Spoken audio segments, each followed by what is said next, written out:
Alors, on était dans l'oscillateur harmonique, un grand casque si je ne m'abuse.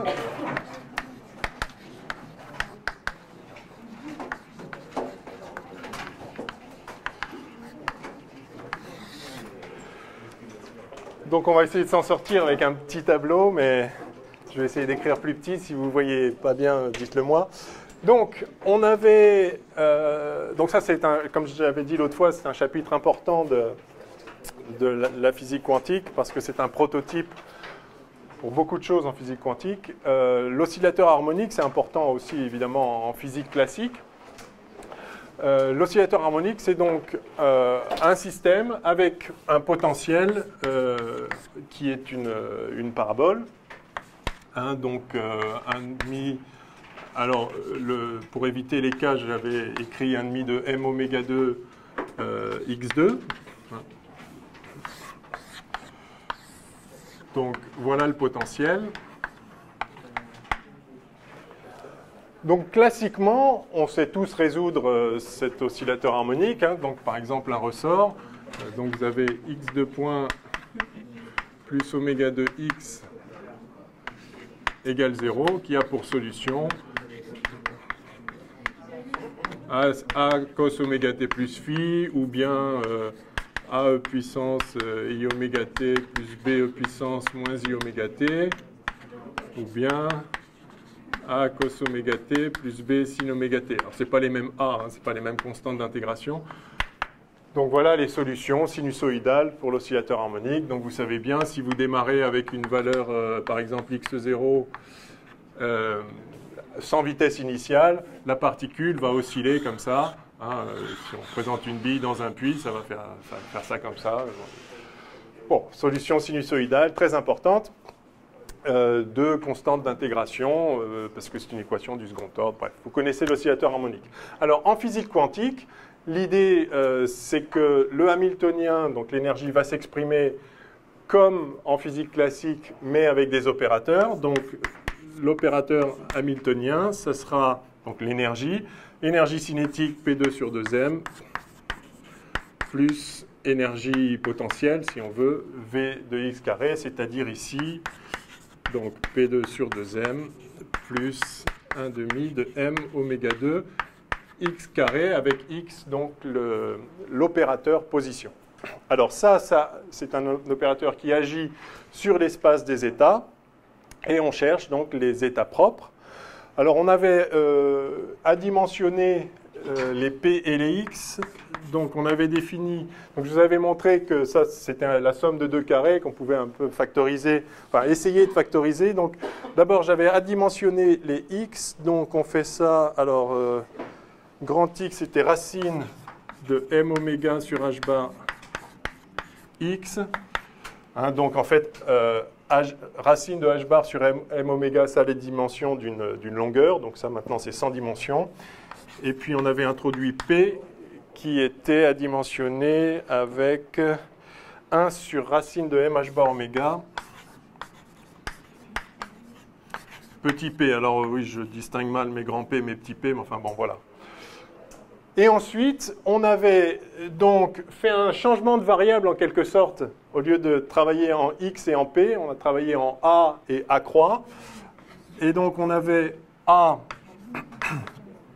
qui vaut, je vais peut-être me mettre à côté pour ne pas tout effacer tout de suite. Ça, je peux le virer. Donc on avait a qui était x plus ip sur racine de 2, et a croix qui est l'adjoint de cet opérateur a, donc x moins ip sur racine de enfin x croix moins ip croix sur racine de 2, et i croix et p croix c'est x et p. Voilà. Donc on a ce changement de variable en quelque sorte. Et l'idée de ce changement de variable, c'est que c'est qu'on peut exprimer h d'une autre façon en fonction de ces variables-là, d'une façon qui est non seulement élégante, mais surtout très pratique, avec un sens physique profond, comme on va le voir. Alors faisons-le. Donc l'idée, c'est que on a x moins ip fois x plus ip, qui, si x et p commutaient, donnerait x2 plus p2. C'est-à-dire qu'on aurait bien ça, hein, oui, parce que ça, du coup, ça serait écrit comme ça. Hein.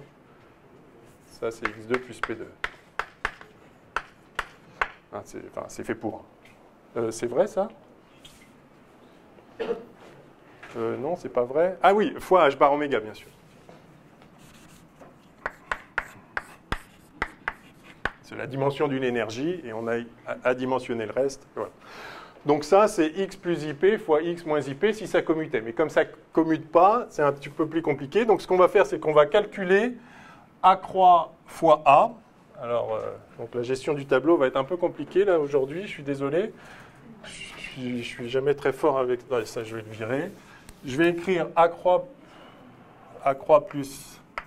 fois a, pardon. Alors allons-y. Ça fait donc... Bonjour. Ça fait donc x moins ip... Alors le racine de 2 fois racine de 2, on va mettre un 1,5 global. Donc x moins ip fois x plus ip. Et donc, ça fait 1,5 de x2, donc plus P2, mais plus, alors plus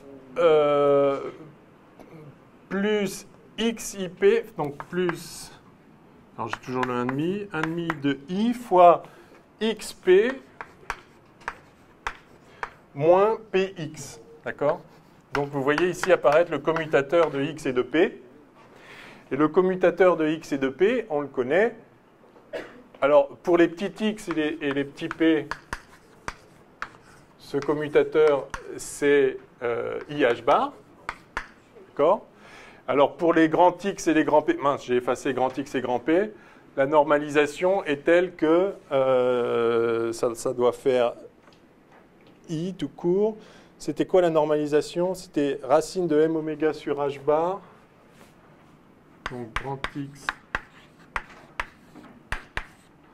Bah oui, ça va être sans dimension. Donc ça, la normalisation de celui-là, c'était racine de m oméga sur h bar, j'ai dit. Et lui, c'était 1 sur racine de m h bar oméga, c'est ça? Donc quand on fait le produit des deux, ça fait bien 1 sur h bar qui vire ce h bar là. Voilà. Donc ça, c'est égal à i. Ou i fois l'identité, si vous voulez. D'accord? Donc le commutateur de x et de p adimensionné, c'est juste i. Du coup, d'accord, donc du coup, ça fait i fois l'identité. 1,5 de i fois i, ça fait moins 1,5. Hein, donc ceci est égal à 1,5 de x2 plus p2 moins 1,5. Quand je mets moins 1,5, c'est moins 1,5 de l'identité. Hein. Ok, et du coup, on reconnaît H ici. On voit que H, en termes de A croix et de A, s'écrit donc, le Hamiltonien, c'est en fait, donc c'est H bar oméga fois ça, donc c'est H bar oméga fois sur 2. Oui, alors pourquoi? Où est-ce qu'il y a un demi? Ah, ici? Oui, voilà. Ah oui, oui, merci. D'accord. OK. Sur 2. Ah oui, d'accord, d'accord. Donc, 1.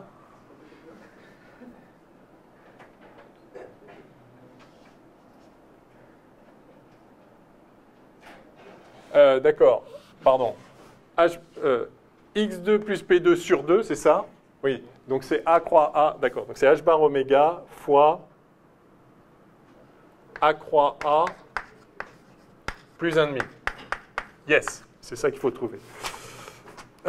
Voilà. Donc on a réécrit le Hamiltonien qui en termes de X et de P s'écrit de façon standard comme un oscillateur harmonique. Là, ça se voit moins que c'est un oscillateur harmonique, mais enfin c'est le même Hamiltonien. Et il s'écrit donc H bar oméga, ça c'est la dimension de l'énergie. Et donc tout ça est sans dimension. A croix A plus 1,5. Bien. Alors, cet opérateur-là, A croix A, on le note grand N. Je peux effacer ça? Je vais effacer un rythme élevé là aujourd'hui, vu la taille du tableau. Je vais laisser encore pour l'instant ça.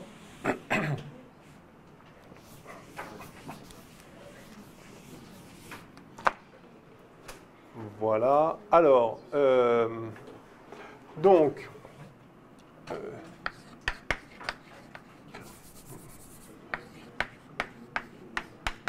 on note n,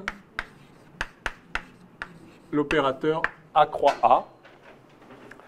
Alors, autant A et A croix ne sont pas des observables, ils ne sont pas auto-adjoints, hein, puisque justement l'un est l'adjoint de l'autre. On change de signe, donc A n'est pas une observable, A croix n'est pas une observable. Par contre, A croix A est une observable. Parce que si on prend donc l'adjoint de n, eh bien c'est A croix adjoint, et ça fait A croix, celui-là, et puis A croix croix, c'est-à-dire A. Donc on retrouve n. Hein.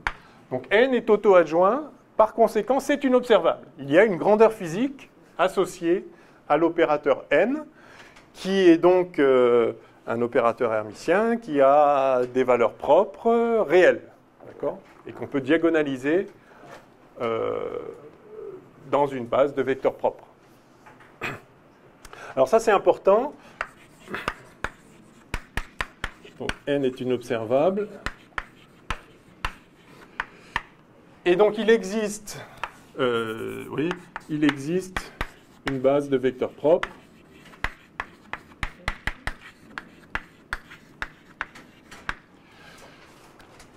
qu'on va déterminer, en fait. Donc, l'idée de ce changement de variable, c'est que ça nous donne une façon de trouver les vecteurs propres, c'est-à-dire les vecteurs propres de H, c'est-à-dire les états stationnaires, en trouvant les vecteurs propres de n, puisqu'on a donc h égale h bar oméga facteur de n plus 1,5. Donc ça va nous donner une base de vecteurs propres de h, qui sont donc les états stationnaires. Et il se trouve que trouver les états propres de n, c'est pas très compliqué, et ça a un sens physique assez profond et donc très important. Et donc c'est ce qu'on va faire maintenant. On va résoudre en fait l'équation de Schrödinger, enfin en tout cas le problème associé à l'oscillateur harmonique, en cherchant les vecteurs propres et les fonctions d'onde propres associées au vecteur à l'opérateur n. Alors, il y a des petites choses préalables que je dois montrer avant de faire ça. On va établir... Déjà, on va commencer par établir la relation de commutation entre A et A croix, qui va se déduire de la relation de commutation entre X et P. Donc, on a grand X, enfin, petit x, petit p, c'est H bar, grand X, grand P, ça fait I. L'identité. Alors, que vaut le commutateur entre A et A croix? Alors, bon, peu importe dans quel sens. Je vais commencer par écrire A croix. Alors, A croix. Oui, il faut peut-être quand même que je mette des... le tableau est tellement petit que je n'ai pas mis les têtes de chapitre. Donc, j'avais écrit, je pense, la dernière fois, un deuxièmement opérateur d'échelle, où j'avais donc introduit les A et A croix. Donc ça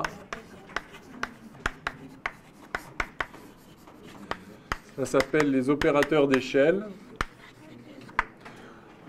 A, c'est vers le bas, et A croix,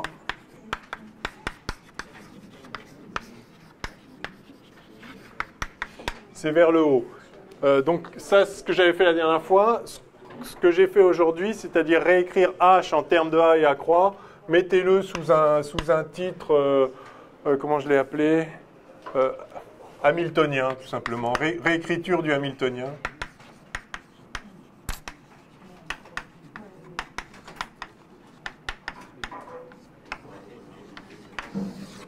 Voilà, donc réécriture du hamiltonien.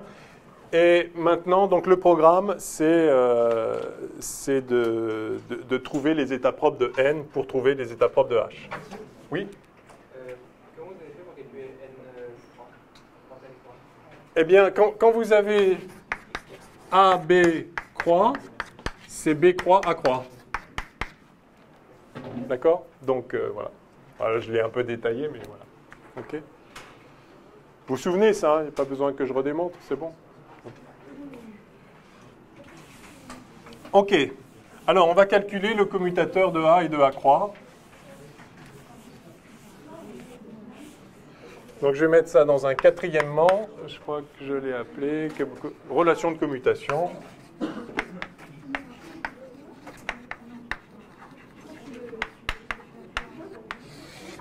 Allons-y. Alors, calculons ce commutateur. Alors, par définition, c'est A croix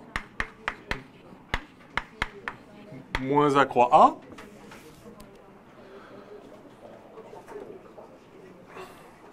D'accord? Donc, ça fait...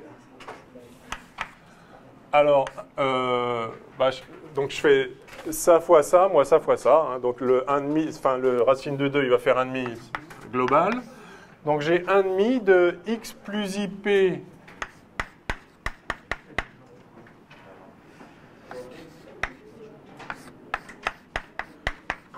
fois... Non, A croix, oui, plus fois x moins ip. Moins l'inverse, enfin, donc x moins ip fois x plus ip. OK.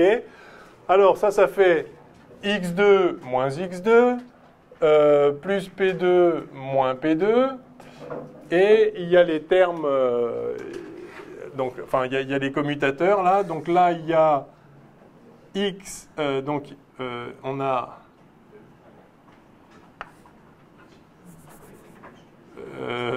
a qu'est-ce que donc moins i xp moins px,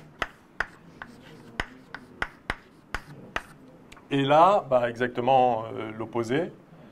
C'est les mêmes produits croisés avec le sigmoid. Enfin non, pas l'opposé justement, le même. Donc moins i, exactement le même en fait. Moins i, xp, moins px. D'accord? Et on a vu que ce commutateur, il valait i. D'accord? Enfin, i fois l'identité. On vient de le voir, je l'ai effacé, c'était là. Donc ça, c'est i. Du coup, ça aussi. Et donc ça fait 1, plus 1, 2, fois 1,5, égale 1. Donc, finalement, A croix, commutateur, égale 1.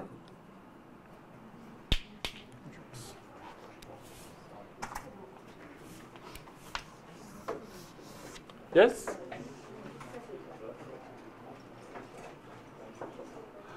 Intéressant. Enfin, 1, quand je dis 1, c'est l'identité. On est d'accord. Bonjour, prenez des chaises là si vous voulez. Je vous laisse faire, puis il y a bien une table là-bas qui va... OK? Oui, donc je disais, ça c'est l'identité. Bien. Donc on a la relation de commutation. Ah, et alors maintenant, on va calculer les relations de commutation entre n. N, je n'ai pas encore donné son nom, ça va être l'opérateur nombre. N comme nombre.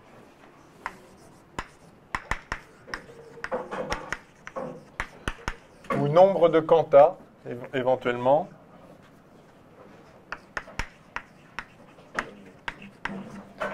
Je vais effacer ça.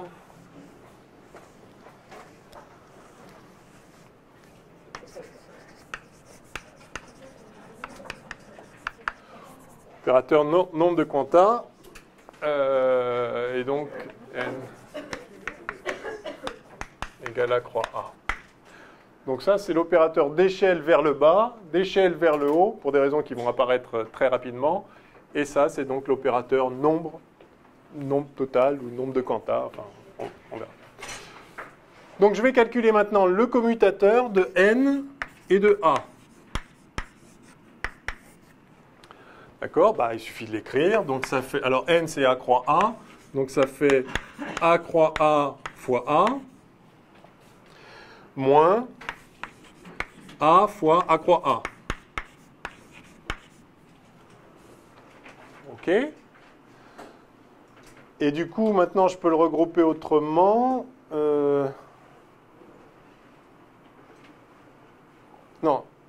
Si, c'est ça, oui. Oui, c'est ça. Et j'ai à nouveau A ici sur la droite. Donc ça, c'est égal à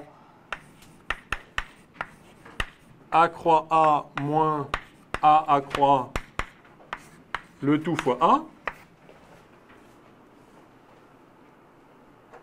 Et A croix A moins A croix, c'est le commutateur de A. Enfin, c'est moins le commutateur de A et de A croix.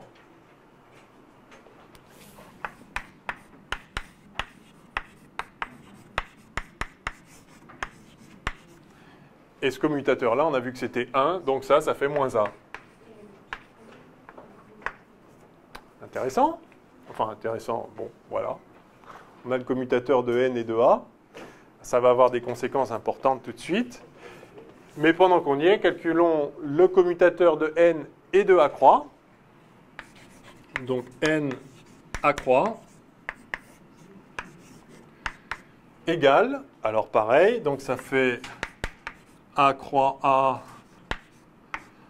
moins, A croix A moins A croix A.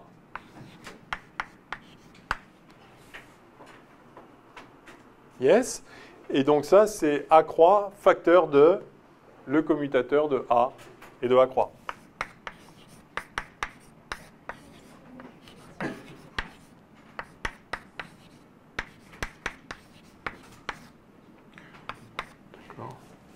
Je l'écris explicitement en toutes lettres. Et comme le commutateur de A et de A croix, c'est 1, c'est l'identité, donc ça, en fait, c'est égal à A croix. Voilà. Donc aucun de ces opérateurs ne commute, de A 2. A croix, ça fait 1. NA, ça fait moins A. Et NA croix, ça fait A croix. Yes? Bon. Eh bien, voilà, on va commencer à résoudre, chercher les vecteurs propres de n qui nous donneront les vecteurs propres de h. Avant d'effacer ça, je vous laisse finir de copier. Est-ce que je peux commencer à côté? Non. Ouais. Vous me dites quand je peux... Donc je vais chercher, et on va mettre ça là, le programme est le suivant. On cherche les vecteurs propres de n. Alors je vais les noter, c'est d'usage nu, tel que n nu égale nu. Donc j'appelle nu un vecteur propre de n associé à la valeur propre nu. Je sais déjà que nu doit être réel puisque n est auto-adjoint, donc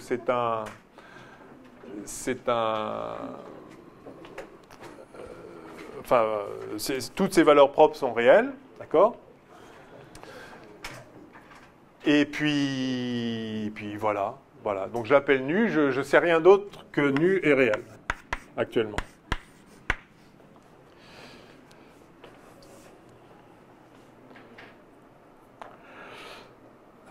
Ok, je peux effacer là, c'est bon? Ouais. Donc je vais faire un cinquièmement.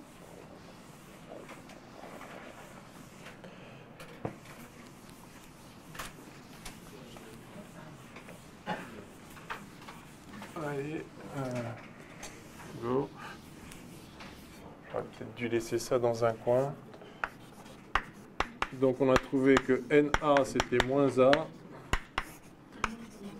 et que n à croix, c'était à croix. Bien, alors, petit 6.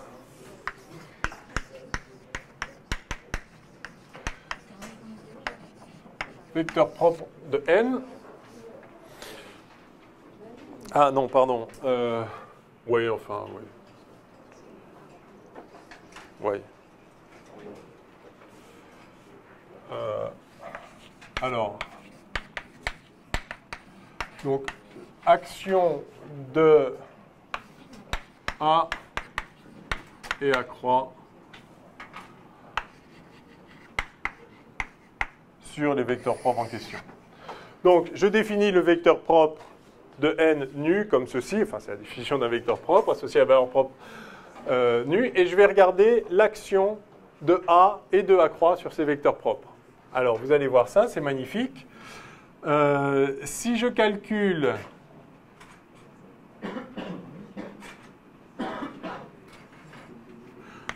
donc je cherche A nu. Mais A nu, c'est moins NA, c'est moins, enfin, A, c'est moins le commutateur de N et de A. Donc ça fait moins NA appliqué à nu. Et donc ça, c'est égal à, alors ça c'est NA moins AN, donc avec le sigma en fait c'est AN moins NA, moins NA, tout ça appliqué au vecteur propre en question. Or, N nu, c'est nu nu. D'accord ? N nu, c'est nu nu. Donc ça fait A nu nu moins N A nu. Et ça, c'est nu à nu. Donc, ça fait... Je l'ai mis dans le mauvais sens ou quoi? Non. Donc, ça fait... Ou plutôt, je vais écrire maintenant. N A nu. Je le passe de l'autre côté. Lui, je le passe de l'autre côté, puis je mets lui là. Donc, ça fait nu à nu moins A nu. Yes? Je ne sais pas si vous le voyez bien, là où vous êtes. Hein. Donc, j'ai mis ça de l'autre côté. Et donc, j'ai N A nu qui vaut A de nu nu, c'est-à-dire nu A nu, puisque nu, c'est juste un nombre, hein, donc c'est un opérateur linéaire, moins A nu. Et donc, ça, c'est nu moins 1 A nu. Bon, comme vous voyez, il n'y a aucune difficulté. Il faut manipuler les symboles là, de façon tout à fait standard. Et par conséquent, vous voyez que A nu, le vecteur A nu, est vecteur propre de n avec la valeur propre nu moins 1. D'accord? Vous avez n appliqué à ça qui vaut nu moins 1, le vecteur en question. Donc,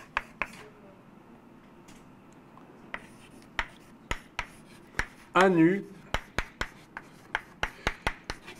est vecteur propre de n avec la valeur propre nu moins 1. Alors ça, c'est fabuleux. Alors voilà pourquoi A s'appelle l'opérateur d'échelle vers le bas. C'est-à-dire que si vous avez un vecteur propre, vous lui appliquez A et ça vous donne un vecteur propre avec une valeur propre 1 de moins. Puis vous le rappliquez encore une fois, vous aurez un vecteur propre avec une valeur propre 2 de moins. Enfin, à chaque fois, on descend d'un. Okay. Sauf que nu, il ne peut pas être négatif. Pourquoi nu ne peut pas être négatif? Alors, c'est un petit b ou pas, ça? Oui, mais bon. je vais déjà faire l'action de, comme je l'ai appelé ça, action de A et de A croix. Je vais faire l'action de A croix maintenant sur nu. Donc, gardons ça de côté. Si nu est vecteur propre avec la valeur propre nu, A nu est vecteur propre avec la valeur propre nu moins 1. On va faire exactement pareil avec A croix. Alors, A croix nu.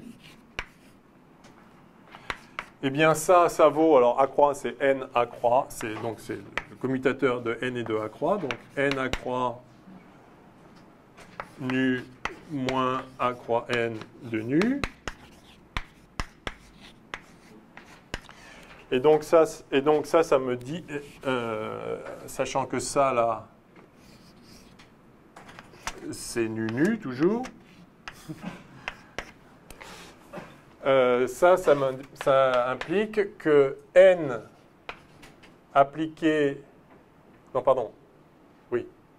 Que n appliqué à A croix nu, donc lui, c'est égal à nu A croix nu plus A croix nu.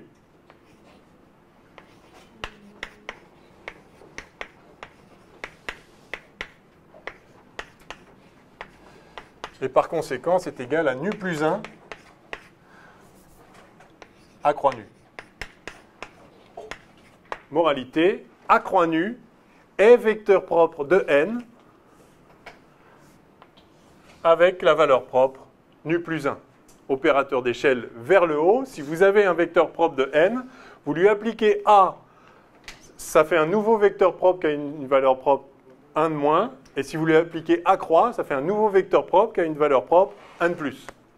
Et vous pouvez rappliquer à nouveau A croix à ça, ça va faire 2, 3, 4. Vous avez parti de nu. En appliquant des A croix, vous êtes passé à nu plus 1, nu plus 2, nu plus 3. Et en appliquant A, vous avez nu moins 1, nu moins 2, nu moins 3, etc. C'est assez magique. Donc, ce sont les opérateurs d'échelle. Mais maintenant, comme je le disais, en fait, nu ne peut pas être négatif. Pourquoi? Eh bien, parce qu'une norme est toujours positive. Qu'est-ce que je peux effacer? Rien? Je peux attendre, j'attends un peu? C'est bon? Non? Ouais? Ça va pour tout le monde? Alors, on va faire petit b.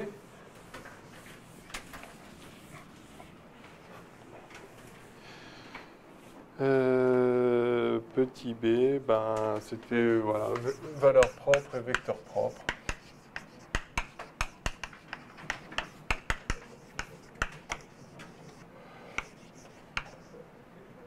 On va dire valeur propre d'abord, allez.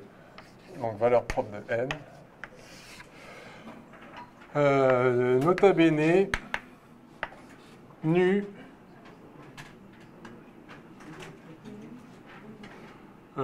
nu appartient à R+. Pour commencer. Pourquoi? Eh bien, il suffit de calculer la norme. Non, calculer, pardon. Enfin, oui, ça va revenir à ça. Calculer A croix A sur la moyenne de A croix sur l'état nu. A croix 1, c'est n. Hein. Alors ça, d'une part, c'est égal. Alors comme A croix A, c'est n, n nu, ça fait nu. Enfin, ça fait nu. Donc ça fait nu. Nu. C'est pas mal celle-là. Donc, mais nu, c'est norme de nu au carré.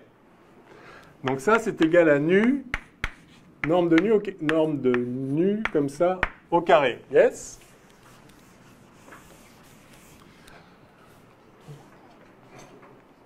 D'une part, et d'autre part, A croix A entre nu et nu, c'est la norme de A nu. Ça, c'est...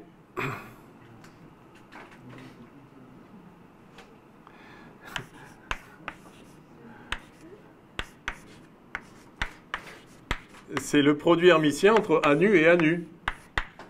D'accord? Le bras associé à A nu, c'est le bras nu A croix. D'accord? Le bras de ça, c'est nu A croix.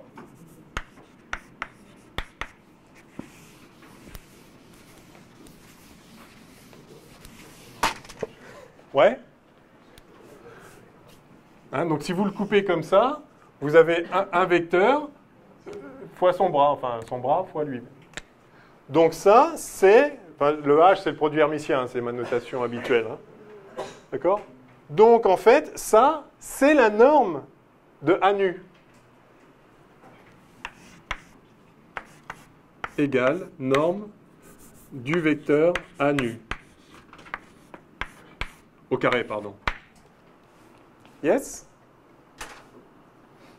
Bon. Eh bien, donc, la norme de A nu, c'est nu fois la norme de nu... Enfin, la norme de A nu au carré, c'est nu fois la norme de nu carré. Bah, ça, c'est positif ou nul. Ça, c'est positif ou nul. Donc, nu, il ne peut pas être négatif.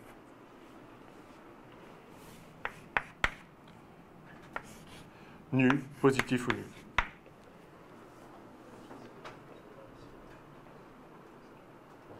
C'est beau. C'est simple, mais c'est efficace. Parce que si nu est forcément positif, ben en fait, nu est forcément entier. Ben oui, parce qu'à chaque fois qu'on a un nu, en appliquant A au vecteur propre nu, où est-ce qu'on l'a?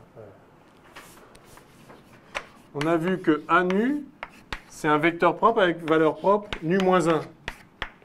Donc à chaque fois que vous avez une valeur propre nu, nu moins 1, c'est aussi une valeur propre.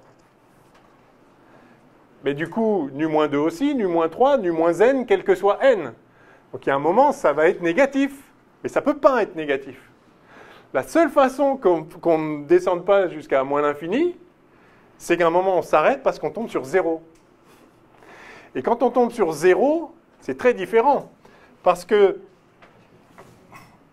Donc, comment on va l'écrire proprement? Donc, quel que soit nu,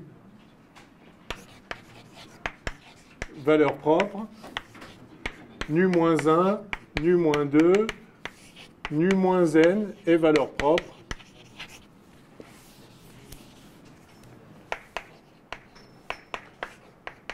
Quel que soit n.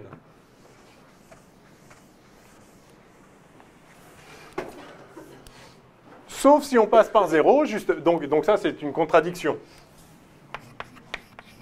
Avec le fait que nu est toujours positif. Sauf si on passe par 0, parce que si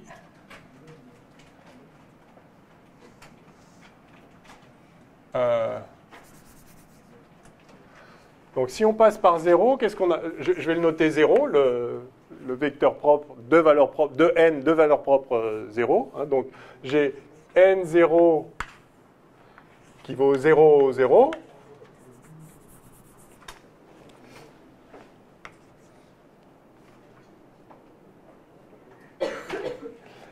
De la même façon, j'ai A, enfin, oui, j'ai A0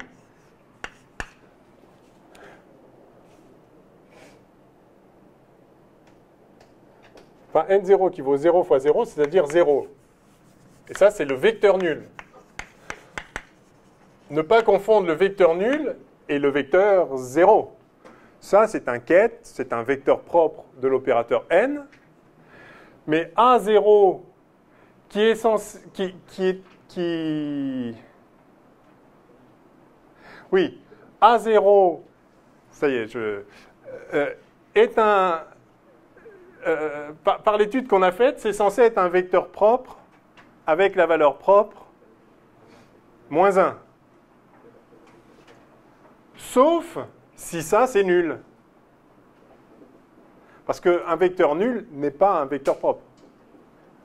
Et d'ailleurs, oui, c'est pas un vecteur propre. Le vecteur nul ne peut pas être un vecteur propre, hein, parce qu'il est vecteur propre pour toutes les valeurs propres, hein, sinon. Parce que n'importe quoi fois 0, ça fait 0. D'accord ? Donc, on va le dire comme ça plutôt.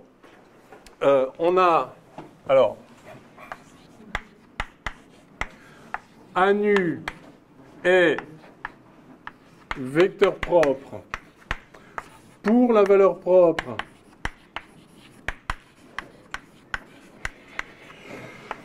nu moins 1. Ça, c'est ce qu'on a montré. Mais en fait, on n'a pas été tout à fait rigoureux. C'est vrai, sauf si A nu égale 0. En fait, c'est ça qu'on a montré. On a montré que n appliqué à a nu, ça faisait nu moins 1 fois a nu. Donc a nu est un vecteur propre pour la valeur propre à nu moins 1, sauf si a nu est 0. Parce qu'à ce moment-là, ce n'est pas un vecteur propre. D'accord? Donc la seule façon de ne pas descendre jusqu'à moins l'infini, en retirant des moins 1, c'est qu'à un moment, le a nu qu'on a obtenu, il soit 0. Et à ce moment-là, ce n'est pas un vecteur propre, on ne peut pas continuer. Donc voilà, ça nous dit qu'il existe un vecteur propre pour la valeur propre 0, que je note donc 0, et c'est le bas de l'échelle, quoi. On ne peut pas descendre plus bas. Puisque nu doit être positif. Est-ce que c'est clair? Ouais? Ouais? Bon. Alors, on va récapituler tout ça. Donc les valeurs, la conclusion de ça, c'est que les valeurs propres de n, les valeurs propres de n sont tous les n entiers. Donc 0 est nécessairement valeur propre parce que sinon on pourrait descendre et aller jusqu'à moins l'infini. En fait, il suffirait de descendre en dessous de 0 et on est mort. Donc 0 est valeur propre. Et du coup, 1 aussi, 2 aussi, 3 aussi, en appliquant à croix. Donc en fait, tous les entiers sont valeur propre. Et uniquement les entiers sont valeur propre. Parce que si vous avez un truc qui n'est pas entier, qui est valeur propre, vous lui retirez 1, puis 1, puis 1, puis 1, puis 1. À un moment, vous allez être négatif, ce qui est impossible. Voilà. Donc, dit rapidement, c'est ça. Un entier ne peut pas être valeur propre. Et tous les entiers sont valeur propre parce que 0 est valeur propre. Pas parce qu'il existe des vecteurs propres. Hein. C'est un opérateur, n est un opérateur hermitien. Donc, il existe même une base de vecteurs propres. Donc, il en existe avec une certaine valeur propre. Cette valeur propre, soit elle est entière et ça marche, soit elle n'est pas entière et il y a une contradiction parce qu'à ce moment-là, on peut trouver une autre valeur propre qui serait négative, ce qui est impossible. OK? Bon. Donc, on vient de trouver toutes les valeurs propres de n.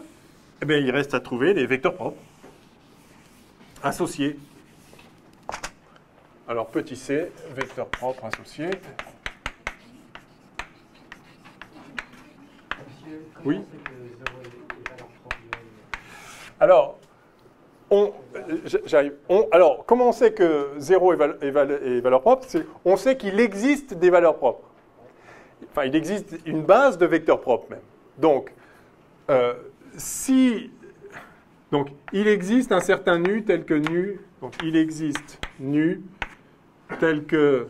Il existe nu et nu tel que n nu égale nu. D'accord? Donc, allez, on va le refaire complètement. Si nu n'est pas entier, alors nu-1 est valeur propre, nu-2 est valeur propre, nu-3 est valeur propre, et donc nu-n est valeur propre, quel que soit n. Donc il y en a un qui est négatif, donc ça, c'est pas possible. Donc nu est dans n. Et si nu est dans n, en leur tuant 1, et à un moment, on tombe sur 0. Et une fois qu'on a 0, on peut remonter jusqu'à l'infini. Donc tous les n, ça. Vous aviez une question? Oui? À partir d'un certain n, les valeurs propres sont toujours 0. À partir d'un certain n en diminuant. Oui, enfin, si vous partiez de n, vous appliquez a, vous passez à n-1, puis n-2, puis n-3, et à un moment où vous arrivez à 0, à ce moment-là, vous avez a0 qui vaut 0. Et du coup, ça, c'est pas un vecteur propre. Vous ne pouvez pas réappliquer a à ce vecteur-là. Enfin si, ça va donner 0, mais voilà, ça ne vous donnera pas un vecteur propre de valeur propre moins 1. A fois A appliqué à 0, c'est à nouveau 0. Mais voilà. Mais n'importe quoi appliqué à 0, ça fait 0. Puisque c'est enfin, n'importe quoi de linéaire. OK? Ça répond? Ouais. OK. Donc, les valeurs propres sont tous les entiers, et uniquement les entiers. Et on va maintenant chercher les vecteurs propres associés. Bah, c'est très simple, un vecteur propre associé. On va chercher d'abord 0. Si on trouve ce vecteur propre-là, après, si on veut les vecteurs propres 1, 2, 3, il suffira d'appliquer A croix à celui-là, et puis on aura 1. Enfin, 1, ça va être en tout cas un multiple de A croix fois 0. 2, ça va être un multiple de A croix fois A1, etc., etc. Alors allons-y, on va trouver le vecteur propre associé à la valeur propre 0. Allez, j'efface ça.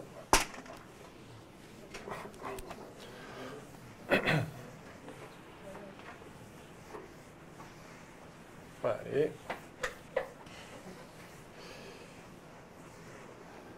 Et allez. Donc, A0 égale 0. Bah ça c'est une équation différentielle en fait. Si on l'écrit en représentation x par exemple, hein, donc ça équivaut à quel que soit x dans R, hein, x à 0 égale 0.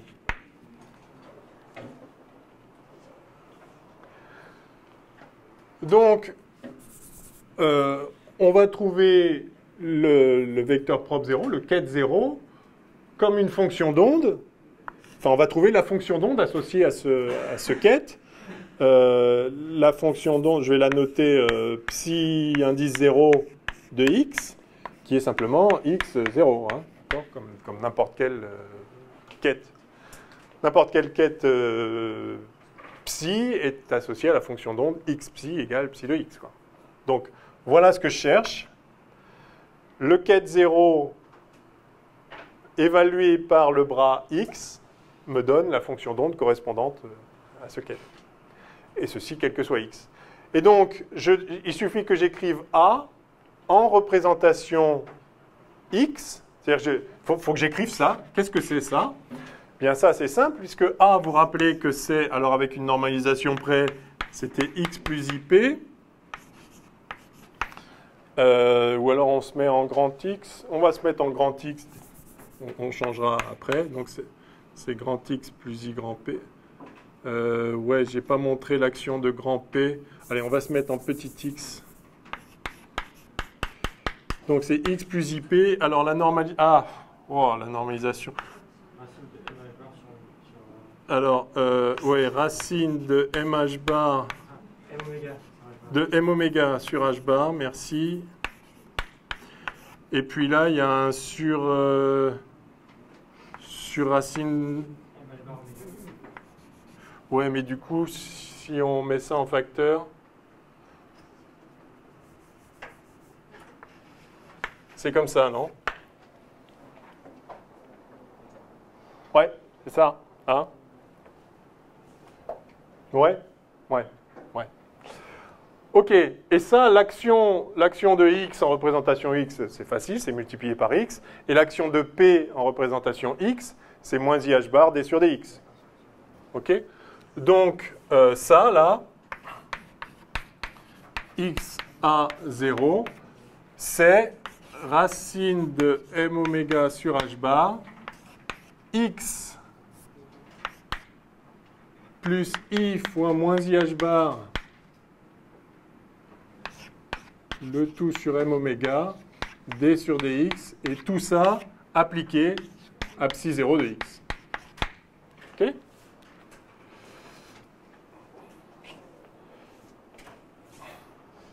Et ça doit être égal à 0. Pour le ket 0, pour le vecteur propre de valeur propre 0. Alors, je vais juste réécrire ça ici. Ça me donne x. Alors, i fois moins i, ça fait plus. Donc, plus h bar sur m oméga. Alors, donc, x psi 0, là, plus h bar sur m oméga psi 0 prime de x égale 0. Bah, c'est une bête équation différentielle. 2 degrés 1 du premier ordre, à coefficient pas tout à fait constant, mais enfin ça se résout trivialement, ça. Ça fait donc psi prime 0 de x égale moins m oméga sur h bar x sur psi 0, enfin, ouais. J'ai oublié un... Ce sera pas, voilà, sur le h bar. Où ça? Ce sera pas sur le h bar. Le facteur. Ah bon. 2 là? Ah oui, c'est possible. Là, il y a un 2. Ah oui, oui, parce que c'est 1 sur racine de 2 de x plus y. Vous avez raison. Donc, c'est ça comme ça. Voilà. Ici aussi, voilà. Ah, c'est a plus i à croix sur racine de 2. Vous avez raison. Bon, c'est juste une normalisation. Ça ne change rien parce qu'il y a le 0 ici. Mais vous avez tout à fait raison, bien sûr. Donc, ça nous donne ça. Eh ben, ça s'intègre trivialement. Ça c'est log de psi 0. Et ça, c'est moins 1,5 de m oméga x2 sur h bar. Donc, on reprend l'exponentielle. Et ça nous donne que psi 0 de x, c'est une certaine constante fois e puissance moins 1,5 de m oméga sur h bar x2. Bah, voilà. On a trouvé la fonction propre de l'opérateur n associé à la valeur propre 0. C'est beau.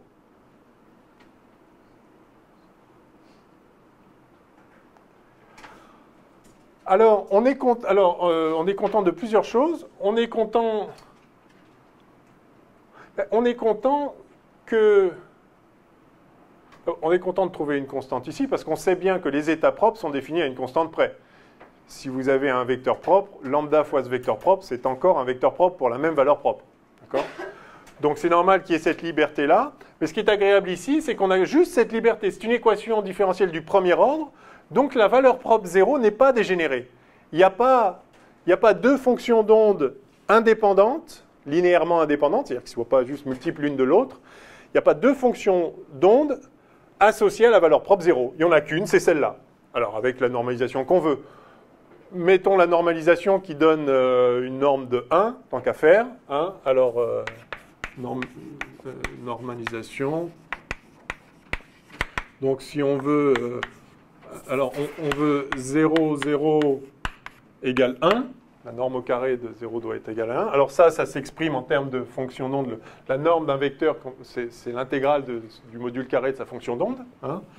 Donc ça veut dire somme de module de psi carré dx de moins l'infini à plus l'infini. Ça doit être égal à 1, enfin, si c'est normé.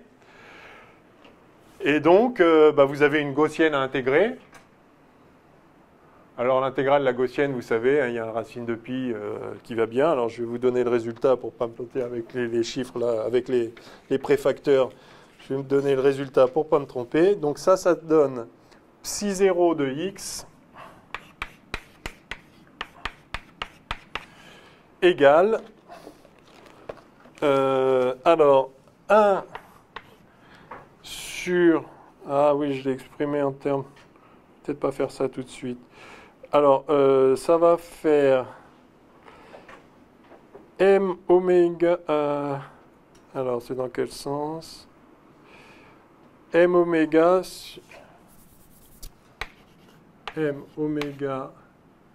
sur h bar, sur pi h bar puissance 1 quart. L'intégrale de la gaussienne fait sortir à 1 sur racine de pi. Enfin, l'intégrale de la gaussienne fait sortir racine de pi sur le sigma associé à ça. Donc sur racine de h bar sur m oméga. Bah oui, en fait, j'aurais pu le faire là. Et donc, mais ça, c'est la norme au carré, d'où le puissance 1 quart, en fait. Hein. Donc c'est leur racine puissance 1,5. Ça, c'est la norme au carré. Donc, si 0 de x, c'est égal à ça fois e puissance, ça, là, moins 1,5 de m oméga sur h bar x2. Voilà la fonction d'onde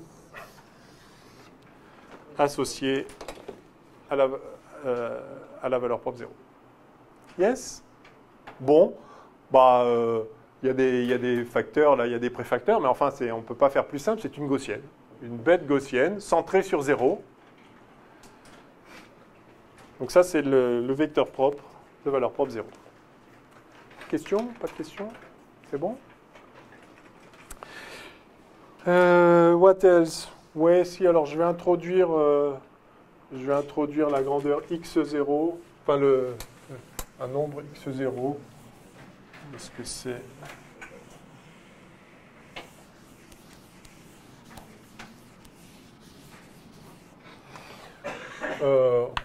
on peut poser...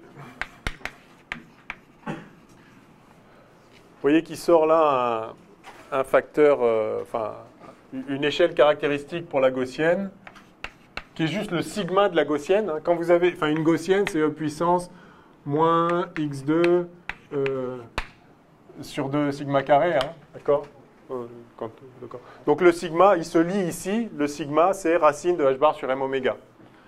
Donc ce sigma, je l'appelle x0. Il y a évidemment les dimensions d'une longueur. Donc c'est racine de h bar sur m oméga. Voilà. OK. Donc ça, c'est c'est la variance, non, c'est l'écart type. L'écart type, oui, la variance, c'est le carré. Donc ça, c'est l'écart type de la gaussienne. Voilà. Donc ça vous donne l'échelle d'extension de la fonction d'onde. D'accord? Donc typiquement, vous avez un x0 par là. Une gaussienne. Alors, ce x0, il a un sens physique, en fait. Bon, c'est l'extension typique de la gaussienne, donc c'est là où vous avez une bonne chance de trouver la particule. Mais on peut le relier aux grandeurs standards ici, en remarquant que 1,5 de m oméga 2 x0 carré, c'est h bar oméga. C'est 1,5 de h bar oméga, pardon.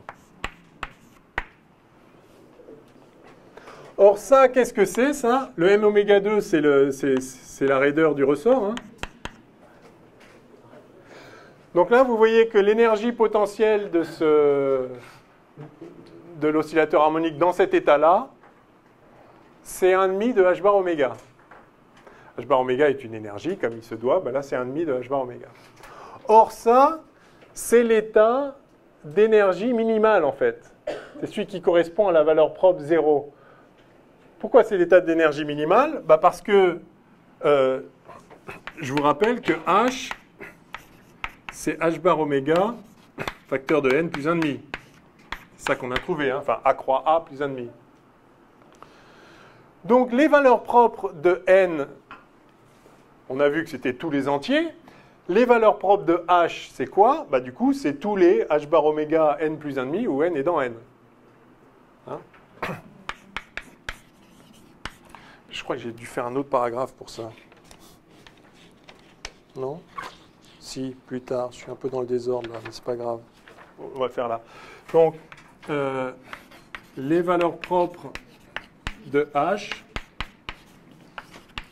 sont les H bar oméga, facteur de n plus 1,5, pour tous les n entiers. Donc, je vais noter ça. En. Donc voilà les valeurs propres possibles pour le hamiltonien, c'est-à-dire que ceux-ci sont les seules énergies bien définies possibles pour les systèmes. Après, vous pouvez avoir des systèmes qui sont dans des états qui sont des combinaisons linéaires de ces états propres, mais les seuls états ayant une énergie bien définie pour l'oscillateur harmonique quantique sont des états qui ont une énergie qui s'écrit comme ça, h bar oméga n plus 1,5 avec n entier. Donc vous pouvez avoir des énergies très très élevées, bien sûr. Par contre, l'énergie la plus basse que vous pouvez avoir, c'est pas 0, c'est 1,5 de h bar oméga. Alors c'est ce qu'on appelle l'état fondamental, l'état d'énergie minimale. Vous ne pouvez pas aller plus bas. Ça s'appelle l'état fondamental. Ça correspond au vide aussi, si on veut. Enfin, c'est une notion un peu délicate. Parlons pas de vide pour l'instant. Donc l'état fondamental correspond... Je vais effacer ça. Est-ce que je peux... Oui, je vais effacer ça juste là. Je vais laisser 6,0 encore un peu.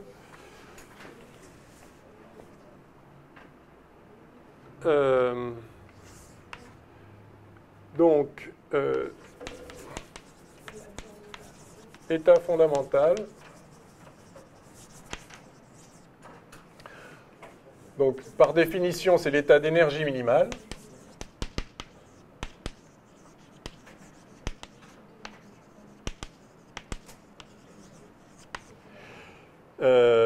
Donc, c'est le quête 0, c'est lui, en fait. Et il a pour énergie E0 égale 1,5 de h bar oméga. Il n'est pas possible d'avoir moins d'énergie. Alors ça, c'est quelque chose qui a des conséquences très riches en physique quantique. C'est ce qu'on appelle l'énergie de point zéro, souvent, bon, un terme comme un autre. Ça veut dire qu'il n'est pas possible d'avoir un oscillateur harmonique au repos. Un ressort standard, si vous ne l'étirez pas, est une énergie zéro. Enfin, le bas du potentiel, c'est défini à une constante près, mais le bas du potentiel, il n'y a pas d'énergie, quoi. Ici, vous n'avez pas d'état qui n'aurait pas d'énergie. Pourquoi? Enfin, pourquoi? Pour ça, mais il y a une autre façon de le voir, c'est que vous vous souvenez qu'on a vu que on a vu sigma x, sigma p est supérieur ou égal à h bar sur 2. D'accord? Vous ne pouvez pas avoir un état qui est à la fois une position bien définie et une vitesse bien définie, une impulsion bien définie.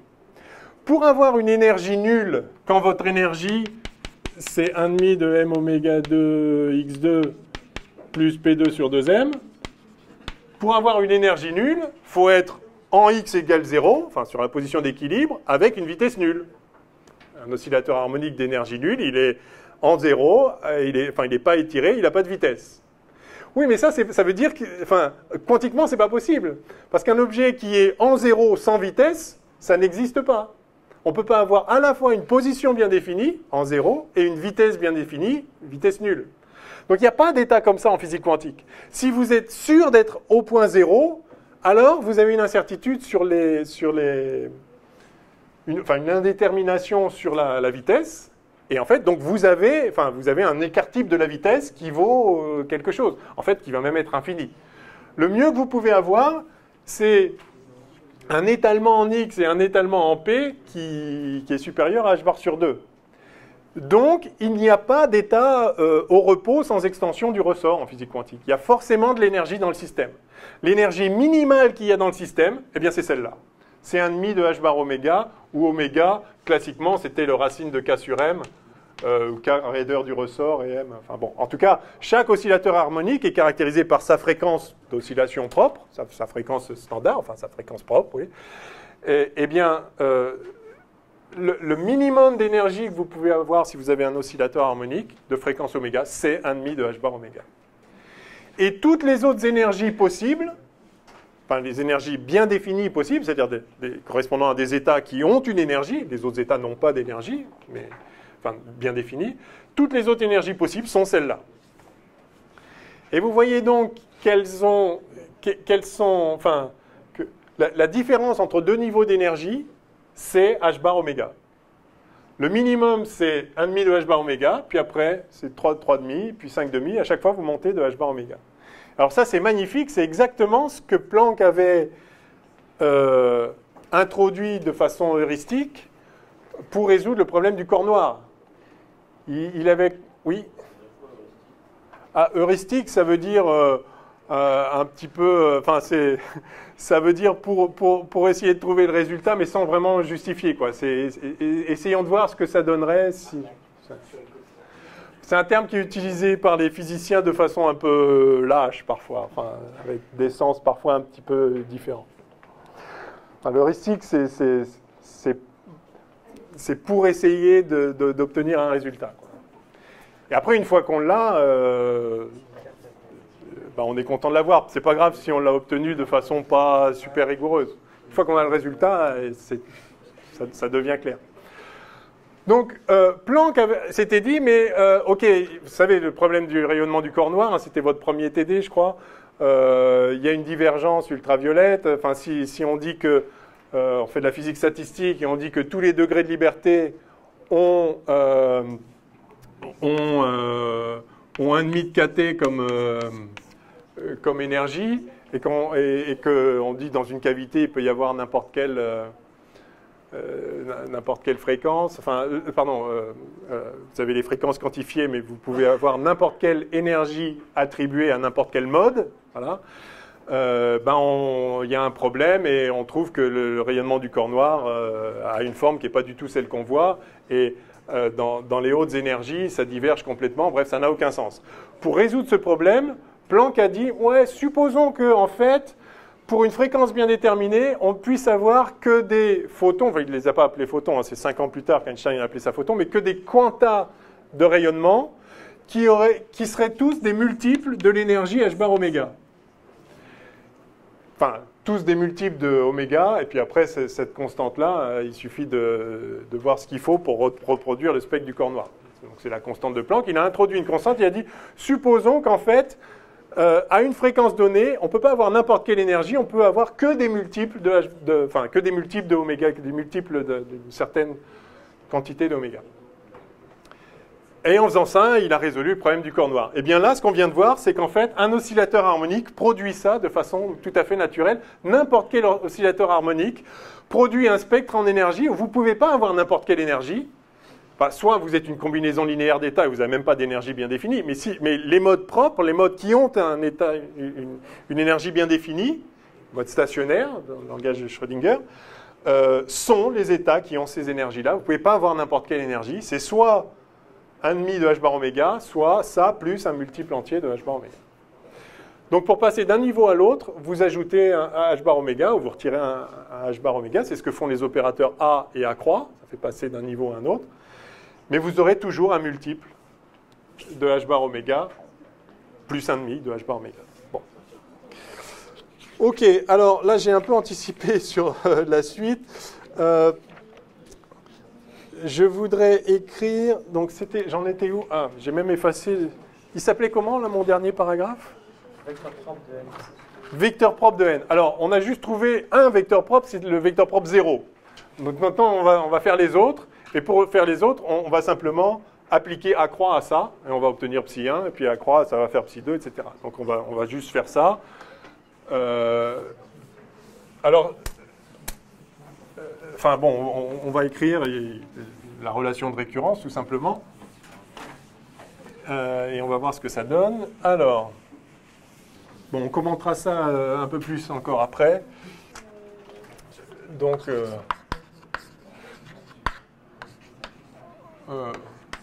autre vecteur propre. Donc je vais chercher psi 1, psi 2, psi 3, etc. Ah oui, une autre chose. On a vu que l'état fondamental était non dégénéré. Vous connaissez ce langage, hein, on dit qu'une valeur propre est non dégénérée s'il n'y a pas, si l'espace est de dimension 1. Hein, d'accord ? Il n'y a qu'un seul vecteur propre associé à la valeur propre 0, ce qu'on a vu. Et du coup, il n'y a qu'un seul vecteur propre associé à la valeur propre 1, 2, 3 et 4, hein, puisque à chaque fois, c'est A croix fois le précédent. Ou si vous voulez, si vous en aviez un autre associé à la valeur propre n, en redescendant, en appliquant A, vous passez à n-1, n-2, vous allez tomber sur 0, mais ça doit être le même. Donc après, en rappliquant A croix, il n'y en a qu'un, je veux dire, il n'y en a qu'un en 0, donc il n'y en a qu'un partout, en fait. D'accord ? Simplement. Donc ces valeurs propres sont non dégénérées, au sens où... l'espace vectoriel des vecteurs propres associés est de dimension 1. Ok, alors comment trouver psi 1 par exemple? Eh bien, c'est simple. On va appliquer A croix à 0. Alors, A croix, c'est x moins ip sur racine de 2 0. Alors, si on remet les... Bah, ce P, en fait, ce P, c'est moins I H bar D sur dx, hein, tout simplement. Hein, les normalisations... Oui, c'est ça. Oui, les normalisations sont telles... Non. Non, non, non. Sur... Alors... Ah, merde, c'est là où... Sur M oméga...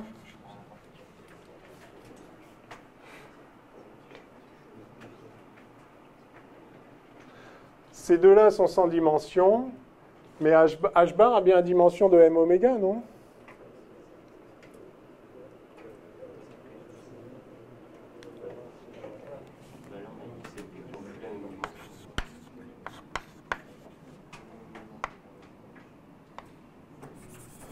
Bon, on va l'écrire. C'était quoi notre définition de X?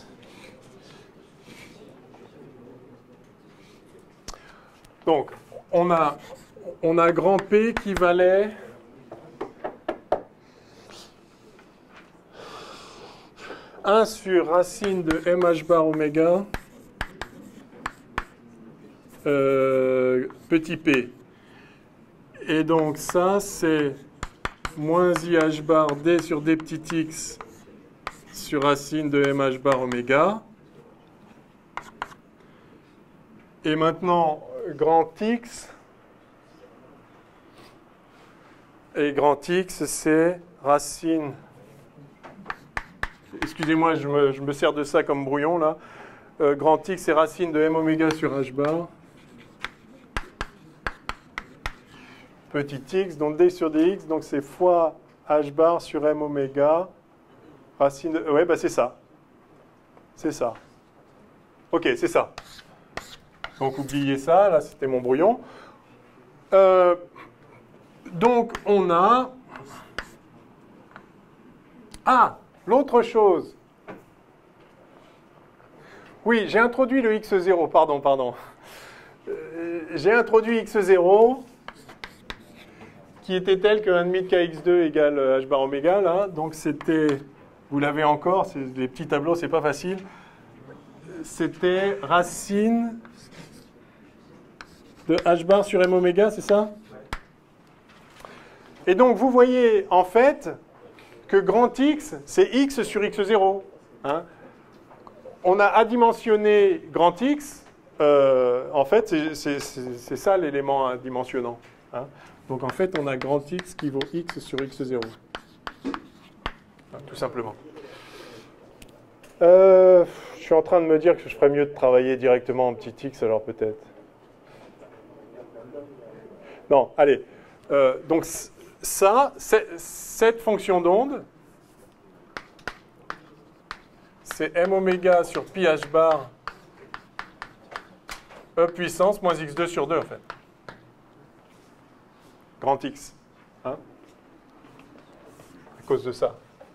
Hein, c'était moins 1 x sur x0 carré, et en fait, c'est donc moins 1 grand x2. Donc, je fais ça pour que ce soit simple ici à écrire. Donc, ça fait... Alors, x moins i fois moins i, donc ça fait moins. Donc, moins 1 sur m oméga, d sur dx,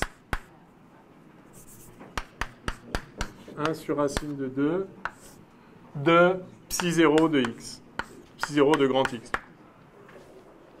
OK?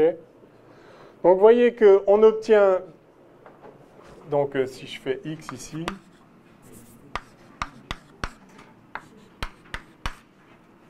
voilà, on obtient psi 1 de x qui vaut ça. Voilà. Bon, et alors, je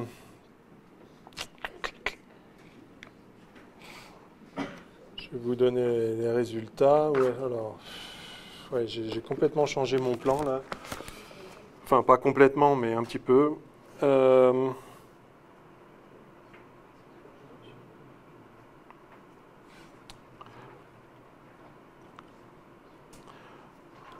Ok, donc vous êtes d'accord avec ça? J'applique à croix à 0. en fait, on a... alors, il faut normaliser ça. Ouais. Bon, et de même... Ah, j'aurais voulu faire la normalisation avant. Merde.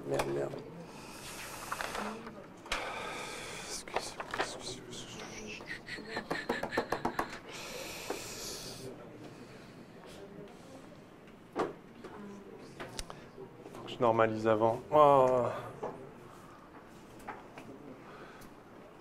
J'efface ça. Je suis désolé, le tableau est petit, je me perds un peu. Je laisse ça là. Et je vais écrire à droite le... Il est quelle heure là, juste que je m'effraie un peu là? Il reste 5 minutes. Hein. Ok. Pas de problème. On y est. Donc, on a 0. On va obtenir 1. Voilà, on va appliquer A croix à 0. Faisons-le formellement d'abord. A croix appliqué à 0, je sais que ça va me donner un vecteur propre associé à la valeur propre 1 pour n. Mais je voudrais le normaliser. Je voudrais des états normés. On a normé 0.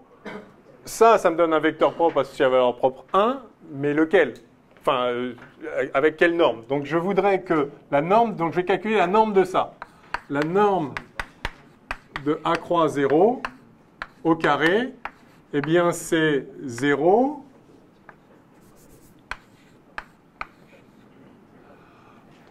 A croix 0, hein, puisque le bras associé à A croix 0, c'est 0A. Or, A croix, c'est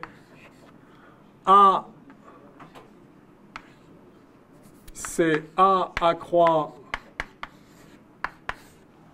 commutateur, c'est-à-dire A croix moins A croix plus A croix.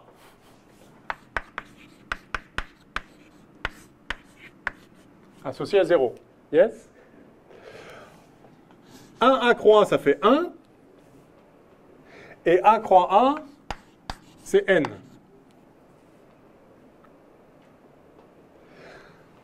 Zéro est vecteur propre de A croix A avec la valeur propre 0. Donc ceci n'est rien d'autre que 0, A croix 0. Donc ceci, ça fait en fait 0, 0. Et donc c'est la norme de 0 au carré. Donc il est déjà normé. Donc A croix 0, c'est bien le vecteur normé correspondant à la valeur propre 1. Donc j'ai 1 qui vaut A croix 0.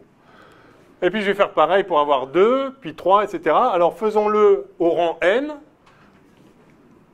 Donc si je fais A croix appliqué à n, je calcule sa norme au carré, je voudrais qu'elle soit égale à 1. Et donc ça c'est égal, alors exactement pareil qu'ici, c'est n A croix n. Et donc c'est n facteur de ça, n. Enfin c'est exactement la même chose sur n. Donc 1 plus n, n. Et donc ça c'est égal à... Alors, n fois n, c'est n. Grand N appliqué à n, c'est petit n fois grand N. Enfin, petit n. Et donc, ça, c'est 1. Et donc, ça me fait n plus 1. N plus 1. Enfin, je vais l'écrire explicitement n plus 1, n.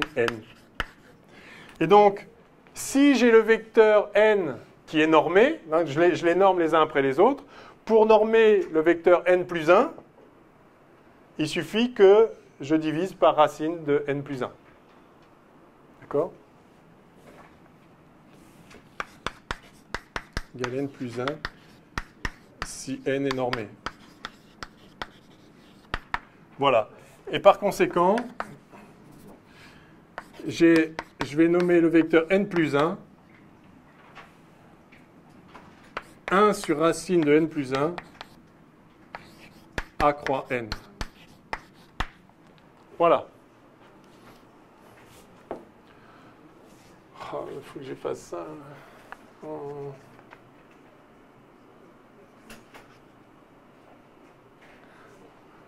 Allez, j'efface ça. On prendra. OK, et donc voilà, donc j'ai finalement n qui vaut a croix n-1 sur racine de n, qui vaut a croix au carré n-2 sur racine de n fois n-1, etc. Et je vois que n, c'est en fait égal à a croix puissance n appliqué à 0 sur racine de n factoriel. D'accord? Je descends jusqu'à trouver 0. Et donc j'ai n, n-1, n-2, n-3. Donc en résumé, allez.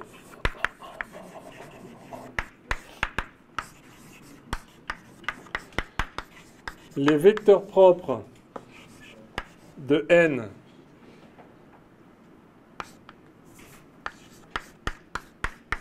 et h avec les valeurs propres n et h bar oméga facteur de n plus 1,5 respectivement. Hein, respectivement. Sont les n égale a croix puissance n sur racine de n factoriel appliqué à 0, quel que soit n.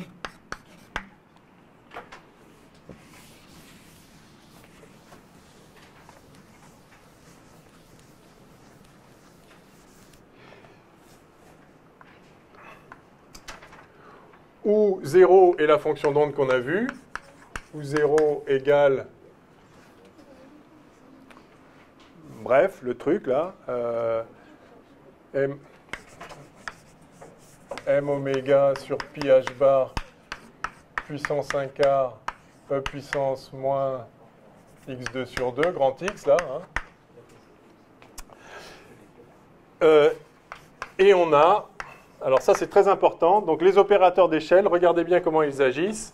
On a a croix n qui vaut racine de n plus 1, n plus 1. Hein, ce qu'on a montré, c'était que n plus 1, c'était 1 sur racine de n plus 1 a croix n. Et a appliqué à n, et bien de la même façon, en écrivant que a croix a moins a croix, enfin, a croix moins a croix a, c'est 1, c'est l'identité, et donc vous obtenez que ceci vaut racine de n, n-1. Je vous laisse faire ça, enfin, il y en a pour une ligne, mais comme il faut quand même qu'on écrive la base complète, vous me donnez 5 minutes de plus. 3. Et donc voilà, quand vous appliquez, donc ça c'est l'opérateur d'échelle. Si vous êtes dans l'état n, l'opérateur d'échelle vers le haut vous fait monter d'un cran, mais attention, il y a une normalisation ici qui est racine. Alors c'est toujours racine du plus grand des deux là. Donc là c'est racine de n plus 1, et là celui-là il fait descendre vers le bas, il vous met à n-1 et c'est racine de celui dont vous partez. Donc là c'est racine de celui où vous arrivez, et là c'est racine de celui où vous partez. C'est toujours le plus grand des deux. Quand vous descendez, c'est donc celui d'où vous partez. Quand vous montez, c'est celui où vous arrivez. Donc, c'est les opérateurs d'échelle qui vous font monter comme ça. OK. Alors, donc, les fonctions d'onde. Donc, alors, c'est un petit je sais pas quoi, là.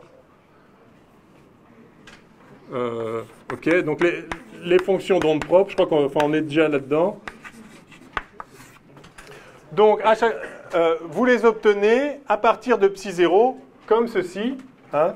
Donc on a psi n de x qui est égal, alors si j'avais laissé le truc là, ce serait encore écrit, je ne l'ai pas laissé, donc je le retire. Donc psi n de x, enfin je le remets, ça fait 1, vous vous rappelez, il y avait un 1 sur racine de 2, donc là, mais c'était quand on passait au cran d'en dessous, donc si on descend jusqu'à 0, il va y avoir 1 sur racine de 2 puissance n. Ensuite, il va y avoir ce 1 sur racine de n factoriel, donc le voilà. Et puis, il y a l'opérateur x moins d sur dx n fois. Hein. Donc, alors, il y a la normalisation de la fonction d'onde à l'ordre 0, là, celle-ci, là, donc, puis m oméga sur pi h bar puissance 1k, ok, ça c'est la même. Et puis, donc, x moins d sur dx puissance n, donc appliqué n fois consécutivement, de l'exponentielle de moins x2 sur 2 avec le grand X hein, qui vaut petit x sur x0 carré. Enfin, sur x0, pardon. Donc voilà les fonctions d'onde en question. Alors, elles ne sont pas données explicitement ici. Il faut appliquer, enfin, si vous voulez la fonction psi1, bah, il suffit de dériver ça. Alors, je vais vous donner les deux premières. Psi1 de x, alors avec des facteurs devant, ça fait x e puissance moins 1,5 de x2 sur x0 carré, enfin c'est le grand x2. À chaque fois, il va y avoir la gaussienne qui écrase tout. Hein. Et devant, il va y avoir un polynôme qui vient de la dérivée de cette exponentielle de x carré. La première dérivée, ça fait 2x. Cette première dérivée là-dessus, ça fait 2x. Puis après, enfin bref, multiplier. Et donc, ça vous fait des polynômes de plus en plus élevés, fois toujours la même gaussienne décroissante. Enfin, la même gaussienne. Donc, psi2, ça vous donne, psi2 de x, ça va être proportionnel, toujours avec des facteurs devant que je ne mets pas ici, 2x2 moins x0 carré, facteur de l'exponentielle en question, etc., etc. Et donc, si vous représentez ces fonctions d'onde, vous voyez qu'en fait, tous les numéros impairs, ça donne des fonctions impaires. Tous les numéros pairs, ça donne des fonctions paires. Alors, donc, la première, psi0, c'était la gaussienne, comme ça. C'est psi0. La psi1, donc psi0. Psi1, alors je vais la mettre en jaune. Psi1, ça vous donne un truc impair. Psi1, ça fait ça. Psi2, ça c'est psi1. Psi2, ça fait un truc comme ça. Alors à chaque fois, c'est de plus en plus étalé, je ne le fais pas à l'échelle. Et puis Psi3, il va y avoir 3 nœuds. Hein. Donc à chaque fois, ça passe par 0 autant de fois que le nombre n. Un Psi0 ne s'annule jamais, Psi1 s'annule une fois, Psi2 s'annule 2 fois. Puis là, à la fin, ça finit. Psi3 s'annule 3 fois, voilà. Donc bon. En tout cas, ça fait des fonctions d'onde comme ça, qui sont de plus en plus étalées. Plus vous mettez d'énergie dedans, parce que chaque numéro n plus élevé correspond à une énergie plus élevée. Plus vous mettez d'énergie, plus vous avez en fait une extension de la fonction d'onde qui croît. Et ça correspond à l'intuition classique, là, pour le coup. Plus il y a d'énergie, plus le ressort est étiré, en fait. Bon, il y aurait encore beaucoup de choses à dire. Je finis, parce que c'est absolument capital. Ça, en fait, ça, là, c'est le polynôme d'Hermite d'ordre n. Vous vous rappelez les polynômes d'Hermite? Donc, une autre façon d'écrire cette fonction d'onde, enfin, ça, c'est pas écrit explicitement, il faut appliquer cet opérateur-là. Eh bien, c'est la même équation, c'est la même formule de récurrence que pour que la définition des polynômes d'Hermite. Et donc, en fait, donc je vous rappelle les polynômes d'Hermite. Vous avez vu ça dans un TD il y a très longtemps aussi. Enfin, de Hermite, s'il y a un H, je ne sais pas s'il est aspiré, je ne pense pas. Polynôme de Hermite, monsieur Hermite. Alors, sous la forme dite physique, parce qu'il y a plusieurs façons de les définir, mais enfin c'est toujours équivalent. C'est le même type de relation de récurrence. Ce n'est pas toujours les mêmes normalisations, mais enfin, c'est toujours la même idée sous-jacente. Ils sont définis comme ceci. E puissance moins x2 sur 2 hn de x égale justement cette relation de récurrence-là, d sur dx, x moins d sur dx, puissance n appliquée à la fonction e puissance moins x2 sur 2. Et donc ça, c'est la définition des polynômes d'Hermite. Et vous voyez donc que la fonction d'onde, psi n de x, Eh bien, ce n'est rien d'autre au facteur multiplicatif près, là, que, allez, psi n de x égale 1 sur racine de 2 puissance n factoriel, m oméga sur pi h bar puissance 1 quart, et donc hn, alors hn de grand x, hein, donc ici donc c'est x sur x0, je vais le mettre en toutes lettres, racine de m oméga sur h bar x, e puissance moins m oméga sur 2 h bar x2. Enfin, c'est exactement, ça c'est x moins x0 carré à nouveau, enfin 1,5 de x moins x0 carré. Donc voilà, in fine, exprimer en termes de polynômes d'Hermite les fonctions d'onde. Les fonctions d'onde, c'est psi n, hein, ça. Les fonctions d'onde propres de l'opérateur hamiltonien de l'oscillateur harmonique. Et ça, ça définit, huitièmement, je ne sais pas quoi, la base de Fock. Non, parce que c'est vraiment remarquable. Ah, salut. Ah oui, c'est vrai, il faut que tu... Ouais, ça marche. Ça définit la base de Fock. Vous voyez que on a une... Ça, c'est extraordinaire.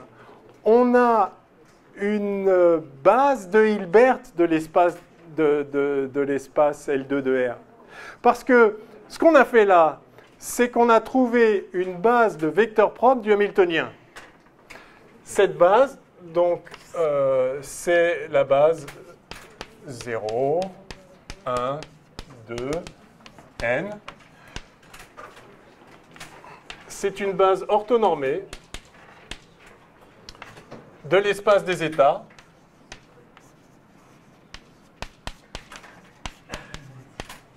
L'espace des états, qui est l'espace de Hilbert.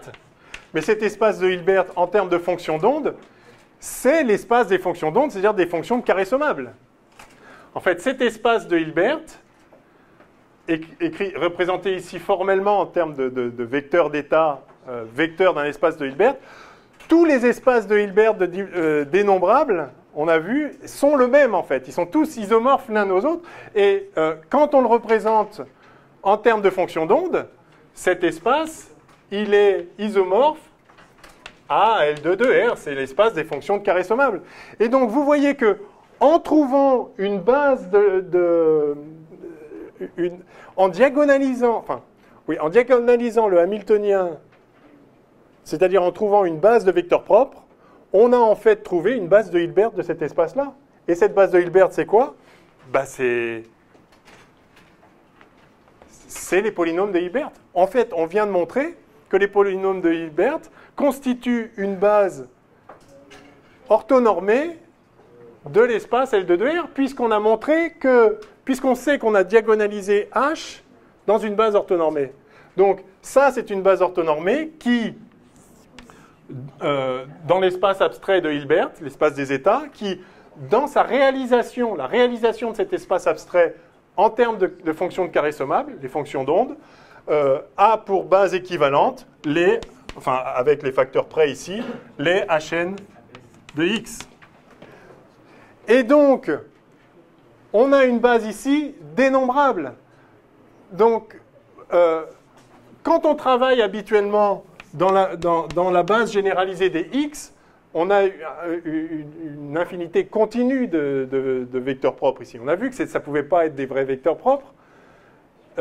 D'abord parce qu'ils ne sont pas normalisables, mais de toute façon, ils sont continus. Il y en a une infinité non dénombrable. Alors que l'espace de Hilbert, il a des bases de Hilbert, il est dénombrable. Il est de dimension infinie, mais dénombrable. Eh bien, voici une base naturelle dénombrable, une vraie base de Hilbert, avec des états normalisés et orthonormés. Et donc, ça correspond à la base des vecteurs, des polynômes de Hilbert. J'ai vu un bras se lever. Non. Bon, on a quasiment fini ce que je voulais dire, en fait. Donc, c'est pas si mal. Il y aurait des petites choses à rajouter. Éventuellement, on se rajoutera un cours un de ces jours, si vous voulez. Vous me dites. Mais enfin, en tout cas, vous avez à peu près les outils pour les... pour l'oscillateur harmonique. Bon, ça a été un peu rapide quand même, je m'excuse de ça. Et puis, on se voit donc tout à l'heure pour ceux qui veulent, en maths, ici même, à 15h30, 15h45, enfin quand vous pouvez. OK? Bon, allez, bon courage. Merci. Oh là, oh là. Bravo à vous. Hein. Bah, c'est gentil ça, mais bravo à vous surtout. Et c'est pas fini, j'espère que vous allez continuer. Hein.